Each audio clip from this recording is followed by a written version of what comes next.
سي نبيل مازال موجود معنا بطبيعه. اكيد كما قال سي حموده برشا ذكريات، لكن خليني نسالك على حاجه تكنيك سي نبيل، وينو الاتاكون اللي ينجم ينسينا في الجزائر اليوم؟ صعيب شويه، معناها انا ديما نقول يفو با كومباري، سي تري رار، سي تري رار.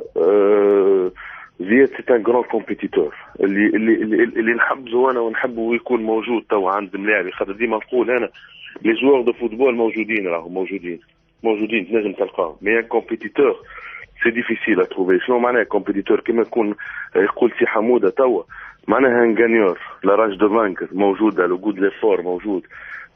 زياد معناها il peut te faire la différence à n'importe quel moment، معناها sur une action تقول انت ما فيها حتى خطر يجيب لك منها خطر، سي امبورطون. احنا على خاطر انا شخصيا معناها وقت جيت ليكيب ناسيونال زياد يتذكر، خاطر قبل ما نجي انا نلقى ليكيب ناسيونال تلعب اون 4 2 3 1 براتيكمون. انا شونجي لا كونسيبسيون تاكتيك على خاطر هو يلعب على جنب، ولا نلعبوا اون 4 3 1 2 براتيكمون افيك دو اتاكون، خاطر فما هو سانتوس ولا زياد ولا سانتوس ينجموا يلعبوا على جنب. صحيح.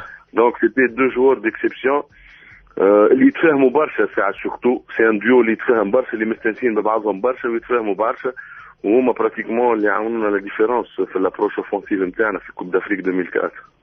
شكرا لك. دونك سي نبيل، هذايا اشياء اخرى ظهر لي زياد من عند الفني اللي كنت معاه في دي مومون قويين برشا. سي نبيل من لولو يفهم الملاعب، من لولو يفهم فما برشا ديتاي.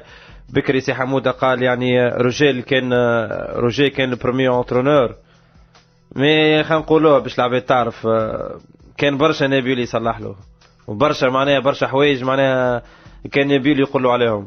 كان يعني اقرب، ممكن كان اقرب، كان تونسي اقرب ولا حتى سير لو بلان تكنيك، معناها سير لو بلان تكنيك ما كانش روجيه وحده. والشيء اللي خلاني معناها ندخل في كلاش معاه، خاطر سيرتان مومون روجيه حس روحه كانه جابها وحده هو الكوب دافريك لتونس، مي كان سي ان ترافاي دو جروب، معناها كان الستاف نتاعو كانوا ملاعبيه زادوا من عندهم. اما نبيل كي خرج كي ما خرجتش انت نتصور كاس افريقيا 2006 كنا نجموا نهزوها زاد، يعني ما نعرفش كان توافقني الراي ولا سي نبيل. بون ممكن موجود معنا مالوريزمون وقيتناه معناتها سي نبيل. جوست ان شاء الله بعد شويه نعاودوا نحكيو في الدوسي